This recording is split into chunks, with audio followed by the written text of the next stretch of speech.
नमस्कार, स्वागत है आप सभी का हमारे कार्यक्रम ग्रह नक्षत्र और आप में। वो कार्यक्रम जिसके माध्यम से प्रतिदिन हम लेकर आते हैं आपकी सभी समस्याओं के ज्योतिषीय समाधान, आपको बताते हैं ज्योतिष विज्ञान से जुड़ी कुछ विशेष और महत्वपूर्ण जानकारी और आपका दैनिक राशिफल। कार्यक्रम को आगे बढ़ाते हुए सबसे पहले आपको बताते हैं कैसा जाने वाला है आपका आज का दिन, जिसे बताने के लिए हमारे साथ कार्यक्रम में उपस्थित हैं आचार्य राजेश जी। आचार्य जी, स्वागत है आपका हमारे कार्यक्रम में। नमस्कार। आज दिनांक 11 अगस्त और दिन है मंगलवार। आइए जानते हैं आज क्या कहते हैं आपके सितारे। मित्रों, आप देख रहे हैं दैनिक राशिफल। आइए इस राशिफल का शुभारंभ करें प्रातः काल की पंचांग से। श्रावण मास कृष्ण पक्ष द्वादशी तिथि मंगलवार का आज दिन है। शुभ समय दोपहर 12 बजे से दोपहर 1:30 तक, राहु काल दोपहर 3 बजे से दोपहर 4:30 तक। आज चंद्रमा रहेंगे मिथुन राशि में। मित्रों, हम देखेंगे मिथुन राशि की चंद्रमा से आपका दैनिक राशिफल। सबसे पहली राशि है मेष। मेष राशि वाले व्यक्तियों के लिए आज सूर्य और चंद्रमा दोनों ग्रह शुभ फल को देने वाले हैं। विशेषकर यदि कहीं आप सलाहकारी से संबंधित कोई व्यवसाय करते हैं तो कुछ नए क्लाइंट भी हाथ लगेंगे और परिस्थिति भी आज बेहतर होगी। वृषभ राशि। वृषभ राशि वाले व्यक्तियों की आज तरक्की बहुत जल्दी होने वाली है और दोपहर में ही आपको खुशखबरी भी प्राप्त हो जाएगी। वैसे जो काम आप दोपहर तक करने वाले हैं उस काम में आने वाले समय में कुछ समय और लग सकता है, लेकिन जो कार्य पहले से चल रहा है वह आज दोपहर तक संपन्न हो जाएगा। मिथुन राशि। मिथुन राशि वाले व्यक्तियों की आज विचारधारा में बहुत कुछ परिवर्तन होगा, लेकिन आज आप कोई खास काम नहीं कर पाएंगे। चिंतन अधिक होगा, कार्य उससे कम हो पाएगा। यह भी ठीक है, भविष्य के लिए कुछ योजनाएं आज बनाई जा सकती हैं। कर्क राशि। कर्क राशि वाले व्यक्तियों का दिन अच्छा दिन है। आर्थिक स्थिति में सुधार का दिन है। हालांकि आज आपका चिंतन व्यर्थ चला जाएगा, इसलिए जो काम हाथ में है उस कार्य को संपन्न करना शुरू कर दें, वही बेहतर होगा। अन्यथा सोच विचारने से अधिक कुछ नहीं होगा, समय ही नष्ट होता चला जाएगा। सिंह राशि। सिंह राशि वाले व्यक्तियों के लिए दिन बहुत अच्छा है, कुछ खास भी है। आर्थिक स्थिति में सुधार वाला भी है और नए व्यापारों को हाथ में लाने वाला भी है। कुल मिलाकर आज आप जहां भी मेहनत करेंगे वहां से कुछ नया जरूर हासिल होगा। कन्या राशि। कन्या राशि वाले व्यक्तियों को आज व्यक्तिगत कार्य को संपन्न करने की तरफ ध्यान देना चाहिए। नई जिम्मेवारियां लेने से बचें, अन्यथा आप इन जिम्मेवारियों को लेकर फंस सकते हैं। लेकिन जो यात्रा होगी, यात्रा अच्छी होगी। तुला राशि। तुला राशि वाले व्यक्तियों का समय अच्छा है, हालांकि भाग्यशाली समय है, भाग्य का दिन है, कुछ दान करने का दिन है। लेकिन जो काम आप घर से बाहर के करेंगे वह सफल होंगे। घर के कार्य थोड़े से विपरीत हो सकते हैं। वृश्चिक राशि। वृश्चिक राशि वाले व्यक्तियों का दिन अच्छा दिन है, लेकिन स्वास्थ्य का थोड़ा ध्यान रखना होगा। कुछ यात्राएं हो रही हैं, यात्राएं भी आपको थकाने वाली हैं, उसमें भी आप थोड़ा सा रुक कर यात्राएं करें, अच्छा रहेगा। कार्य जरूर आपके संपन्न हो जाएंगे। धनु राशि। धनु राशि वाले व्यक्तियों के पारिवारिक जीवन में कुछ विवाद आज हो सकता है, इसका आपको थोड़ा ध्यान रखना चाहिए। अपनी तरफ से कोई विवाद खड़ा ना हो, इसका भी आप ध्यान रखें। इसके विपरीत घर के बाहर की समस्याओं का निराकरण होगा। आप अपने कार्य क्षेत्र में जो भी परिवर्तन करना चाहेंगे परिवर्तन भी कर लेंगे और जो लाभ कमाना चाहेंगे उतना लाभ भी प्राप्त हो जाएगा। मकर राशि। मकर राशि वाले व्यक्तियों का आज दिन अच्छा दिन है और आज की सबसे अच्छी राशि है मकर राशि, जो सभी तरफ से सफल है। सहयोगी भी आपको बहुत कुछ मिल रहे हैं, पैसे भी आज आपके कम लगेंगे और कार्य आपको अधिक अच्छा हो जाएगा। कुंभ राशि। कुंभ राशि वाले व्यक्तियों का आज दिन यात्राओं वाला दिन है और यात्रा के माध्यम से ही कार्य संपन्न करने वाला दिन है। आप एक जगह नहीं बैठेंगे, कार्य आपके संपन्न होंगे। घूम फिर कर कार्य करना होगा। मित्रों की अच्छी मदद प्राप्त होगी। मीन राशि।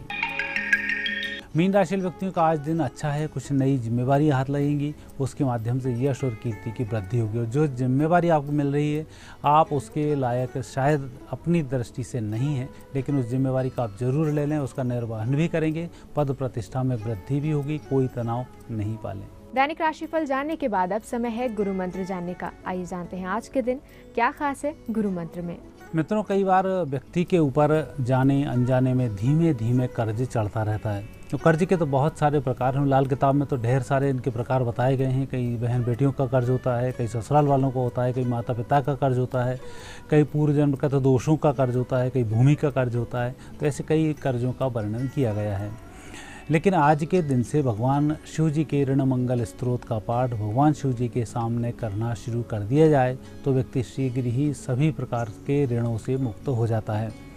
ऋण मंगल स्तोत्र का पाठ भगवान शिव जी के सामने करते हैं और आने वाले समय में जब श्राद्ध पक्ष प्रारंभ होता है इस अमावस्या के दिन श्राद्ध तर्पण पिंडदान भी किया जाता है। आज के व्रत का संबंध उस श्राद्ध की अमावस्या से भी होता है। वह यदि हम करते हैं और साथ ही शिव पंचाक्षर मंत्र का जाप करते हैं तो व्यक्ति शीघ्र ही इस प्रकार के दोषों से मुक्त हो जाता है। आचार्य जी, आज की उपस्थिति के लिए आपका बहुत बहुत धन्यवाद। धन्यवाद। समय हो चला एक छोटे से ब्रेक का। ब्रेक के बाद डॉक्टर शंकर चरण त्रिपाठी जी से जानेंगे कि मल्लिकार्जुन ज्योतिर्लिंग का क्या महत्व है, साथ ही साथ हमारे कॉलेज की समस्याओं के समाधान। तो कहीं जाइएगा मत, देखते रहिए हमारा कार्यक्रम ग्रह नक्षत्र और आप।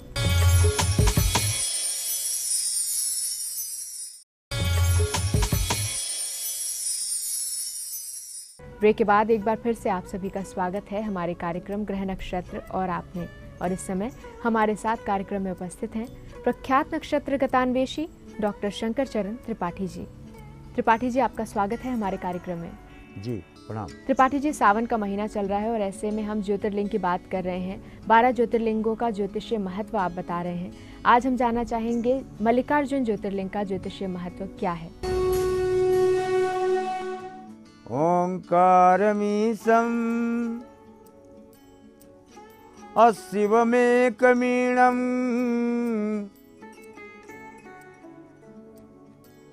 सह मल्लिकार्जुन शिवनाथ नाथात्। एकादश रुद्रों का जथा नामो तथा गुणो। एकादश रुद्रों को अपनी ऊर्जा से स्तुति, निवेदन, ध्यान, अर्चना, नीराजन, आरती, श्रृंगार, अभिषेक, नृत्य और तप। नृत्यावसाने और नटराज राजे कपाल ढक्का अविशिषावताराम।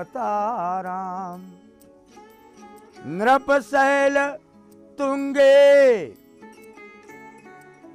और सहमेव क्रीड़ाम। शिव शक्ति सह मल्लिक अर्जुनम तु। पिशाच वृंदा और भ्रमयाति भूतम।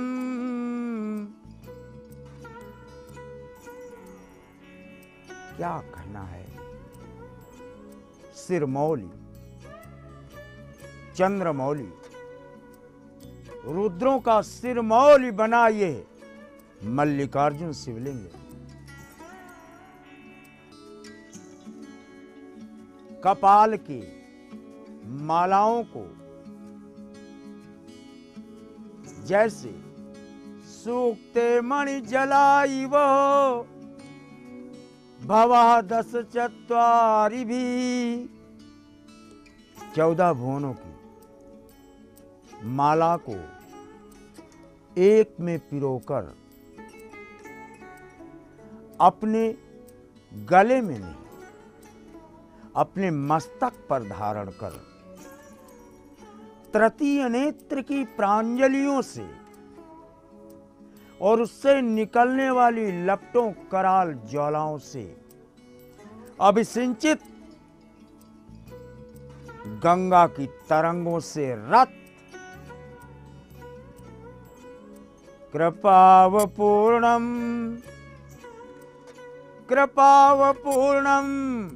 तव शेष कारणम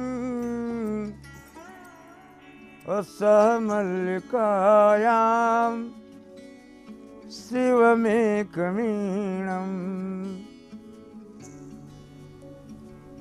काल के कपाल पर तांडव करने वाला महाकाल के तादृश एकादश रुद्रों से सेवित अभिभूत एवं सिंचित गंगा, नर्मदा, कावेरी, गोदावरी जैसी पवित्र नदियों के जल को अपनी दृष्टि मात्र से आहूत कर एकादश रुद्रों की आहुतियों और पावकमयी ज्वालाओं की आहुतियों को संतप्त और संतुष्ट की अवस्था को प्राप्त कराने वाला यह मल्लिकार्जुन शिवलिंग, भक्त जब इसके समक्ष जाता है तो अंतस्थल का कपाट अपने आप विलीन हो जाता है, कलुषित अवस्था शुभ्र अवस्था में तब्दील हो जाती है। और ये जागृत शिवलिंग है। निर्निमेष दृष्टि से मल्लिकार्जुन को देखने पर मल्लिकार्जुन के तीनों नेत्र इस स्वयंभू ज्योतिर्लिंग से स्पष्ट दिखाई पड़ते हैं। और अगर आपके अश्रु बहेंगे, अगर भक्त का अश्रु बहता है तो मल्लिकार्जुन शिवलिंग के भी आंसू निकलते हैं। भक्त के प्रति इतना अनुराग और भक्त को अपने अंतस्थल में जगह देने वाला अगर कोई ज्योतिर्लिंग इस धरा पर है तो वो है मल्लिकार्जुन। तो इस विशेष जानकारी के बाद समय है हमारे कॉलर से जुड़ने का। आइए जानते हैं हमारे आज के दिन के पहले कॉलर कौन है और इनका प्रश्न क्या है। गुरु जी प्रणाम, मैं अजय कुमार पांडे बोल रहा हूँ। मेरा जन्म तिथि 7 जून 56 है। जन्म स्थान बाराबंकी है। समय है 10:10। मेरा रुका हुआ पैसा, मुकदमे से जीता हुआ पैसा कब मिलेगा? कोई उपाय हो तो बताएं सर। कर्क में कृतिका का स्वामी Mangal, the placement of moon in the trend attacks the money in the 10th। 10वें महीने इंतजार करो। सुनते हैं हमारे अगले कॉलर की समस्या के बारे में। गुरुजी प्रणाम, मैं डूंगरपुर राजस्थान से बोल रहा हूँ, गजेंद्र सिंह। मेरी पत्नी की तिथि 4 अगस्त संसद है। वो अक्सर अस्वस्थ रहती है। प्राथमिक ट्रीटमेंट कराने के बावजूद भी ठीक नहीं रहती है। कोई जल्दी सी समाधान हो तो बताने की कृपा करावें। मीन मिथुन पुनर्वसु डॉक्टरों के पास मत ले जाओ यार, इसको कुछ नहीं हुआ है। चांदी की थाली में भोजन कराओ, लाल बेडशीट दो इसको, लाल पर्दे दे दो, लाल चप्पल दे दो, इतने में मौज में आ जाएगी।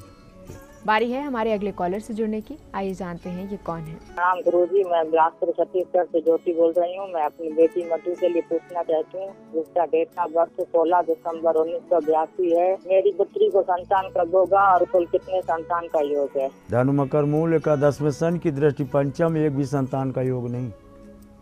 बृहस्पति की दृष्टि गलती से गोचर में पड़े, चतुर्थ में आवे तो विवाह के 7वें, 14वें या 21वें वर्ष संतान की स्थिति बनती है। दैट टू कन्या रत्न। समय हो चला है एक और छोटे से ब्रेक का। ब्रेक के बाद और भी कॉलर से जुड़ेंगे जिनकी समस्याओं के समाधान बताएंगे त्रिपाठी जी। तो जाइएगा कहीं नहीं, देखते रहिए हमारा कार्यक्रम ग्रह नक्षत्र और आप।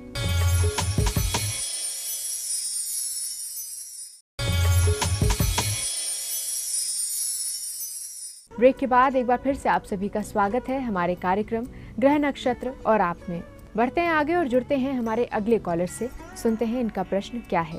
गुरुजी नमस्ते, मैं कुसुम बोल रही हूँ उत्तराखंड से। मेरे पति का नाम चंद्रप्रकाश गोस्वामी है। उनकी डेट ऑफ बर्थ 16-17 जुलाई 1967 है। उनका कोई व्यवसाय में कभी सफलता नहीं मिलती। सही जो व्यवसाय है उसके लिए आप गुरुजी कृपा करके बताइए। Mithun Vrishchik Vishakha conjunction of Jupiter and sun in the second house. दूसरे घर में सूरज हो जाए तो, जब दूसरे घर में सूरज हो तो करे खाक दौलत यदा आफताबे और भवे कोस खाने। वारे रहीम खान खाना तो ज्योतिष की पराकाष्ठा है। और करे खाक दौलत फिरे दर बदर। पूंजी भी गंवा देता है साधु। इसके वजन करा लो अपने पतिदेव का और उसके बराबर गेहूं या तो पार्क में पक्षियों को डाल दो या सुअर को डाल दो या नदी में प्रवाहित कर दो। 3 में से 1 कर दो, फिर देखो कैसे बरकत होती है। बारी है हमारे अगले कॉलर से जुड़ने की। आइए जानते हैं इनकी समस्या के बारे में। गुरुजी प्रणाम, मैं अनुराधा देवी हूँ। मेरे पति का उम्र 42 वर्ष है। उनका नाम प्रमोद कुमार है। उनकी आर्थिक स्थिति ठीक नहीं है। कृपया कोई ज्योतिषीय समाधान बताए। अनुराधा जी, कुंडली आपकी है नहीं। 42 शब्द का उद्बोधन आपने किया है। 42 की संख्या राहु को प्राप्त होती है और राहु तृतीय और छठे का कारक।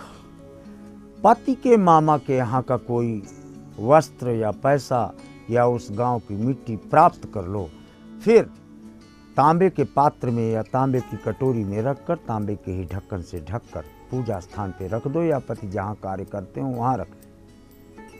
कार्य कुशाग्रता और कार्य कुशलता दोनों बढ़ेंगी तो साथ में धन का भी संचय होना प्रारंभ हो। सुनते हैं हमारे अगले कॉलर की समस्या। मैं सुजीत सिंह बोल रहा हूँ प्रतापगढ़ से। मेरा जन्म तिथि है 16 अगस्त 1973 रात के 11:55 पे बृहस्पतिवार को। मैं ये जानना चाह रहा हूँ कि मेरी नौकरी छूट गई है अप्रैल से, पंडित जी कब तक लग जाएगी और क्या भविष्य है? बृहस्पति पूरा भाद्रपद यार, बृहस्पति ग्रहण नहीं लगता। मेरा वाक्य सुनने के 9वें दिन 9 घंटा 27वें दिन या 72वें दिन पदस्थ होने का क्रमांक प्रदत्त पृष्ठभूमि से स्पष्ट। बढ़ते हैं आगे और जुड़ते हैं अगले कॉलर से। आइए जानते हैं इनका प्रश्न क्या है। गुरु जी को कोटि कोटि प्रणाम। मेरा नाम अजदेव सिंह है। मैं बोकारो से बोल रहा हूँ। मेरी बेटी का डेट ऑफ बर्थ 14 मई 1988 है। का टाइम 12:45 AM है और स्थान बोकारो है। मेरी बेटी की शादी कैसे लड़के से होगी, कब होगी, कृपया कर कुछ उपाय बताएं। कुंभ में सस्वनी, पति का नाम यश सा से शुरू है, माधवी बेट से यश। शादी कब होगी? 22 नवंबर 2015 और 22 फरवरी 2016 के बीच टेंट बुकिंग कर रहे होंगे। कार्ड इसी समय छपने का प्रमाण प्रदत्त पृष्ठभूमि से देखा जाता है। आइए जानते हैं हमारे अगले कॉलर कौन है और इनका प्रश्न क्या है। गुरु जी प्रणाम। हम ज्योत्सना मिश्रा बिजनौर से बोल रहे हैं। मुझे अपनी जन्म तिथि नहीं पता है। मेरी उम्र 46 साल है। मेरा अपना मकान बनने का योग कब तक है, कृपया बताएं। ज्योत्सना जी, आप हमारा कुर्ता देख रहे हो, हम किस कलर का पहने हैं? देखो, लाल पहने ना। आप अपन कपड़ा देखो, आपने कितना बढ़िया मरून और पिंक इसमें इतना बढ़िया सब पहने हो। हाँ, हमारा मुख पूरब उत्तर है और आपका मुख देखो पश्चिम दक्षिण है। अब मेरे वाक्य को प्रमाणित मानना। 6 4 10 चौको 40 6 जून 2016 यहाँ आप अपने मकान की दीवार खड़ी हुई देख रहे हैं। छत पड़ने की कार्यवाही चल रही है। और अब समय है हमारे आज के कार्यक्रम के आखिरी कॉलर से जुड़ने का। आइए जानते हैं ये कौन है और इनकी समस्या क्या है। जी नमस्कार, मेरा नाम मुकेश जोशी है। मेरा जन्म स्थान भीलवाड़ा राजस्थान। मेरी जन्म दिनांक 16 दिसंबर 1981 रात को 1 बजे, मतलब 17 दिसंबर। मेरा कोई भी काम समय से नहीं हो रहा है। मैं जानना चाहता हूँ कि मेरा भाग्योदय कब तक होगा और मेरा बाहर जाने का योग कब तक है। कन्या सिंह पूर्व फाल्गुनी। यार हमारी बात तो आप मानोगे नहीं। मिथुन और कन्या ब्रह्मा की बात नहीं मानता, हमारी क्या मानेगा। हाँ, सामुद्रिक बेल्ट में भारतवर्ष और सामुद्रिक बेल्ट में विदेश आपके कार्य करने का योग due to the conjunction of sun and Mars in the second house of attract करता है। लेकिन जुपिटर चंद्रमा से तृतीय हो जाने के कारण इसमें ऑब्स्ट्रक्शन बना रहा है। जुपिटर की मदद आपको लेनी पड़ेगी। अंधत तो नहीं है, अंधत तो जुपिटर नहीं है, अंधा नहीं है आपका जुपिटर। सोने का कोई टुकड़ा ले लो, चौकोर 1 × 1 सेंटीमीटर, चारों भुजाएं बराबर। इसको जरा अपने पास रखो। 16 दिन 32 दिन 48 दिन इसमें सामुद्रिक बेल्ट देश या विदेश से जुड़ने का क्रमांक पा जाएंगे। त्रिपाठी जी, आप हमारे कार्यक्रम में आए, इसके लिए आपका बहुत बहुत धन्यवाद। जी प्रणाम। तो हमारे आज के इस कार्यक्रम में फिलहाल इतना ही। इसी के साथ मुझे दीजिए इजाजत। कल फिर होगी आपसे मुलाकात इसी समय इसी चैनल पर। तब तक के लिए नमस्कार।